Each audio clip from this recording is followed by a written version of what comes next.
بسم اللہ الرحمن الرحیم۔ عزیز طلباء و طالبات، السلام علیکم۔ پروفیسر محمد صدیق ضیاء آپ سے مخاطب ہوں۔ آج ہم جماعت دہم مطالعہ پاکستان چیپٹر 6 کا کوشچن نمبر 5B پڑھیں گے، جو کہ ہمارا لیکچر نمبر بنتا ہے 11۔ اس میں ہم پڑھیں گے میاں محمد نواز شریف کا دوسرا دور حکومت۔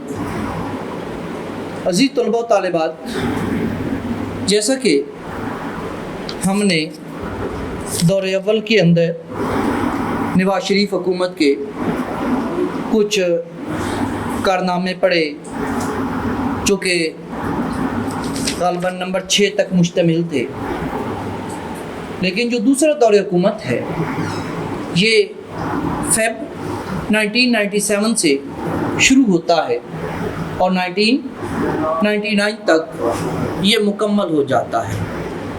اس دور حکومت کا جو دورانیہ ہے یہ بہت کم ہے، لیکن اس کے باوجود اس کے اندر ہمیں جو کارنامے نظر آتے ہیں وہ کافی بہتر ہیں۔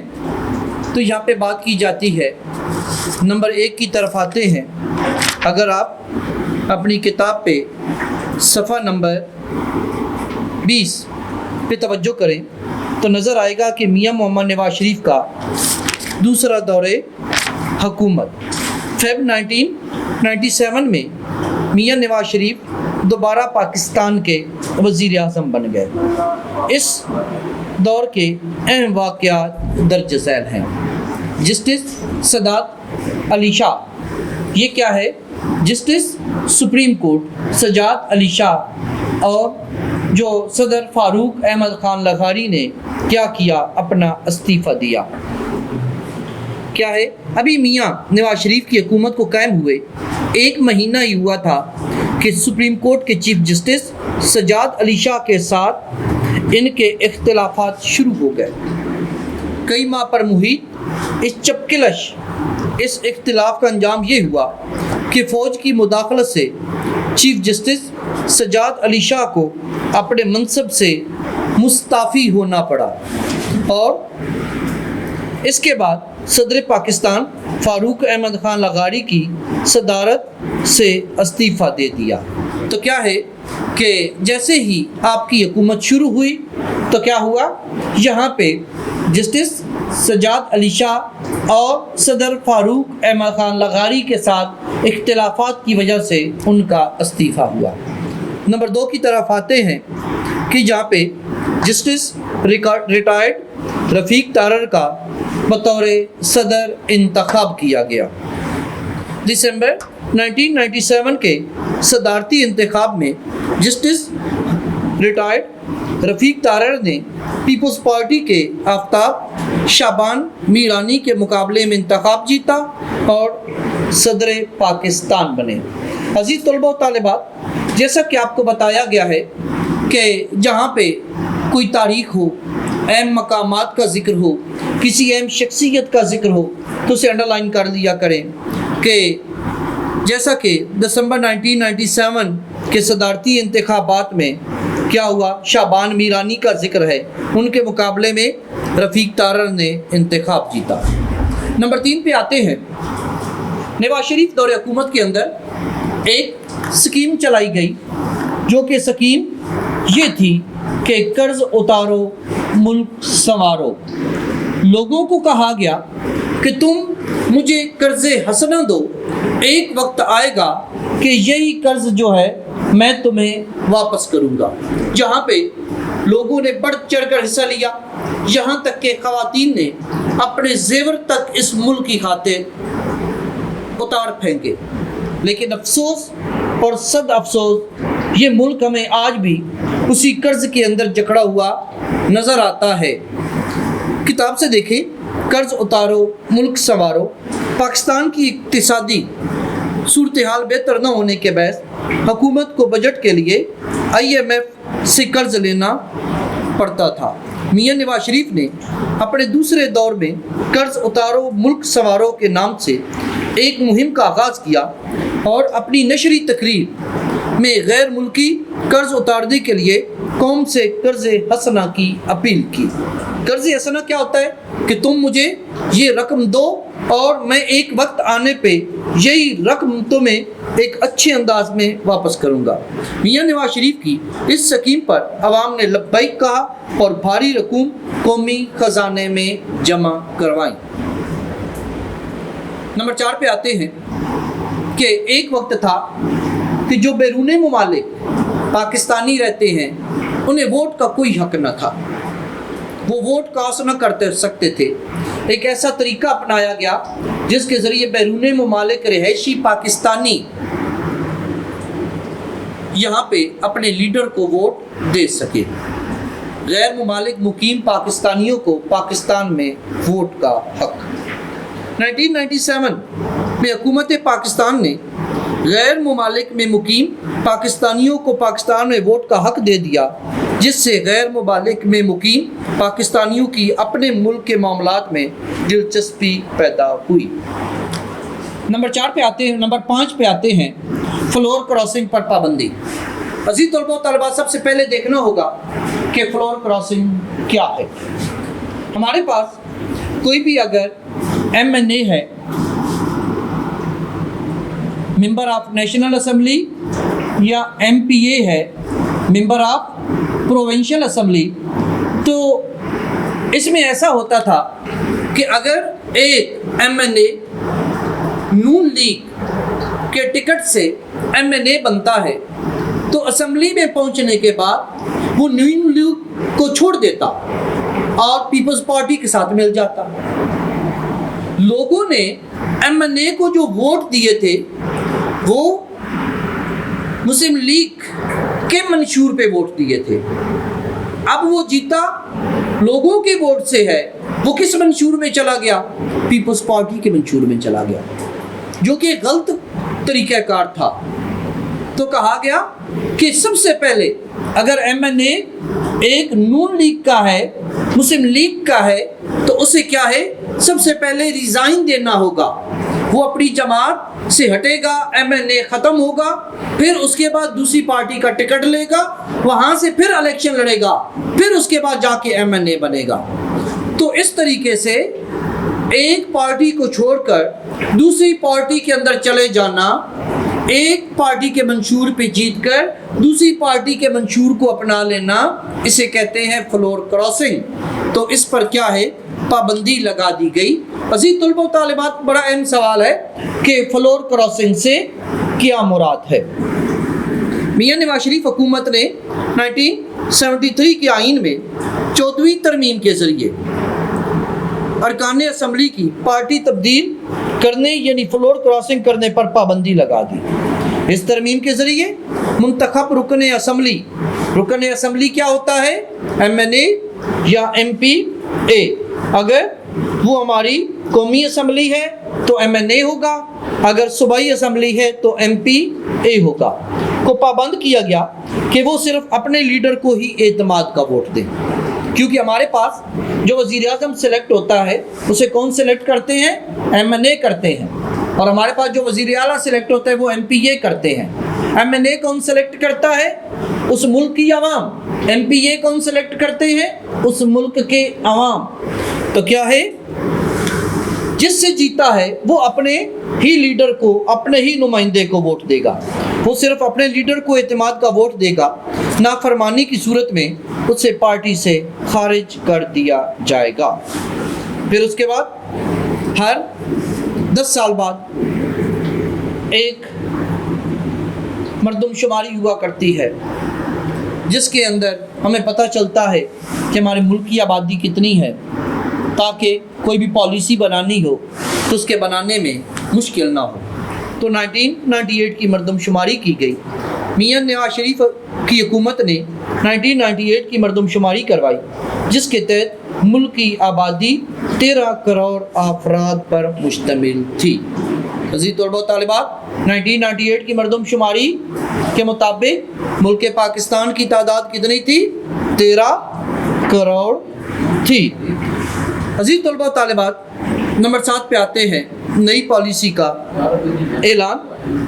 1998 में वफाकी वज़ीर तालीम सैयद गौस अली शाह ने तालीमी पॉलिसी का ऐलान किया, जिसके तहत कई नए इदारे खोलने का अज़म किया गया। उसके बाद नंबर 8 की तरफ आते हैं लाहौर इस्लामाबाद मोटरवे।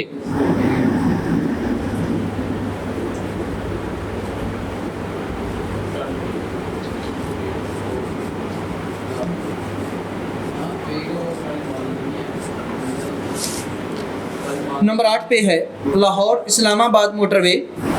मियां नवाज शरीफ ने जनूबी एशिया की तवील तरीन सड़क लाहौर और इस्लामाबाद मोटरवे बनाकर एक कारनामा सर अंजाम दिया।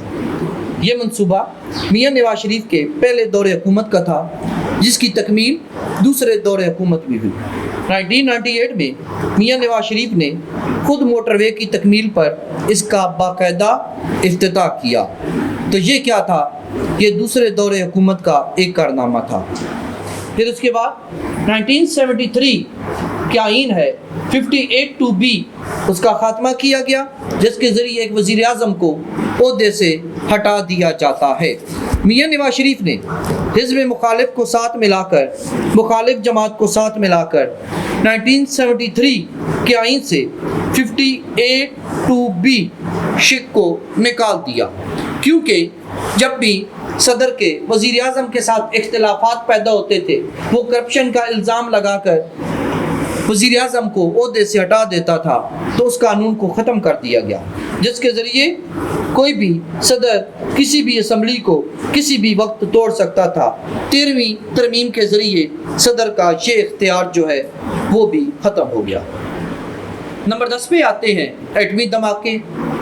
एक अहम कारनामा था। भारत के एटमी धमाकों के जवाब में 28 मई 1998 अंडरलाइन कर दें को नवाज शरीफ हुकूमत ने एटमी धमाके करके भारत की बढ़तरी का ख्वाब खाक में मिला दिया। इस तरह पाकिस्तान दुनिया की 7वीं एटमी कुव्वत बन गया। अज़ीज़ तलबा व तालिबात, जैसा कि अगर देखें तो यहाँ पे भी हम ये कह सकते हैं कि मोटरवे एक अहम कारनामा था, एक अवामी था, एक मुल्क को मजबूत करने के लिए एटमी धमाके भी किए गए। यकीनी अमर है कि ये भी एक मुल्क को मजबूत करने का कदम था। लेकिन उसके बाद क्या हुआ कि इसी मुल्क को मजबूत करने की बैरूनी ताकतों ने उन्हें एक सज़ा दी और तकरीबन 7 से 8 साल तक बैरून ममालिक उन्हें रहना पड़ा। इसी तरीके से सी पैक है, जो कि एक ऐसा मंसूबा है जो कि मुल्क को मजबूत करने के लिए बनाया गया, लेकिन उसकी भी एक सज़ा है जो अभी शायद वही हमारे लीडर भुगत रहे हैं। ज़ाहिर है करप्शन ज़रूर है, लेकिन एक बैरूनी ममालिक की ताकतें भी हुआ करती हैं। इसके बाद ऐलान लाहौर, बड़ा अहम सवाल है कि ऐलान लाहौर से क्या मुराद है। 1999 में भारतीय वज़ीर आज़म अटल बिहारी वाजपेयी के ज़रिए खैर सगाली का पैगाम लेकर लाहौर आए। खैर सगाली का पैगाम, बेहतरी का पैगाम, भलाई अमन का पैगाम। मियां नवाज शरीफ ने वाघा बॉर्डर पर उनका इस्तकबाल किया। दोनों लीडरों ने आपस के ताल्लुकात मामूल पर लाने के लिए कई इक़दामात का ऐलान किया।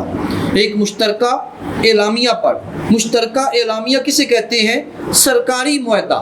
जो सरकारी मुआहदा होता है, सरकारी ऐलान होता है, उसे एलामिया कहा जाता है। एक मुश्तरका एलामिया पर दस्तखत हुए, जिसे ऐलान लाहौर का नाम दिया गया। सवाल हमारा बनता है, ऐलान लाहौर से क्या मुराद है? वापडा में फ़ौज की आम। वापडा एक इदारा है जो इस मुल्क को बिजली फराहम करता है। उसके अंदर बहुत ज़्यादा करप्शन थी, मामलात ख़राब थे, तो नवाज शरीफ हुकूमत ने ये मामलात फ़ौज के हवाले किए ताकि बेहतर किया जा सके। 1999 में मियां नवाज शरीफ ने वापडा से करप्शन ख़त्म करने और बढ़ती हुई लोड शेडिंग को कम करने के लिए वापडा को फ़ौज के हवाले कर दिया, जिसके काफ़ी हौसला अफजा नताइज बरामद हुए। 13 नंबर पे कारगिल पर लश्कर कशी।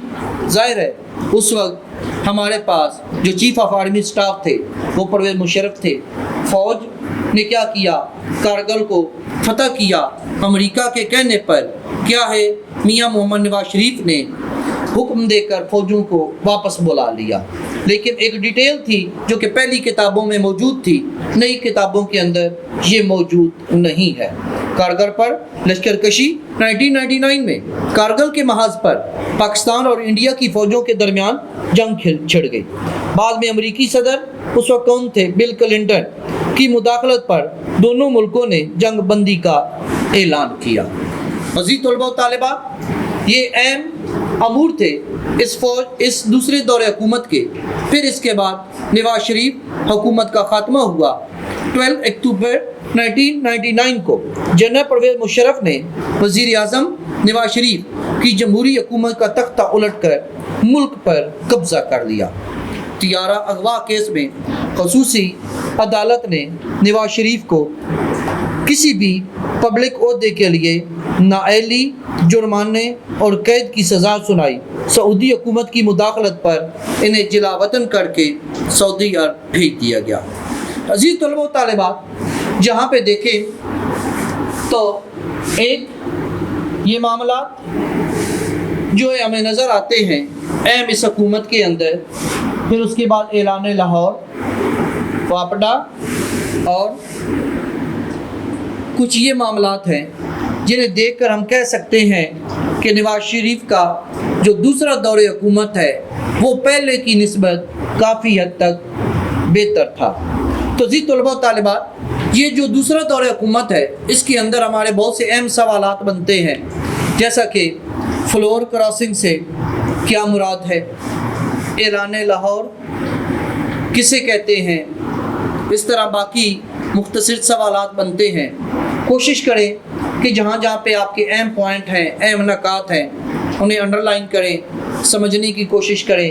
کوئی بات سمجھ نہ آئے تو ضرور رابطہ کریں. انشاءاللہ آپ کو شافی جواب اور تسلی بخش جواب ملے گا. عزیز طلباء و طالبات، اسی کے ساتھ اجازت چاہتا ہوں. اگلے لیکچر کے ساتھ دوبارہ حاضر ہوں گے.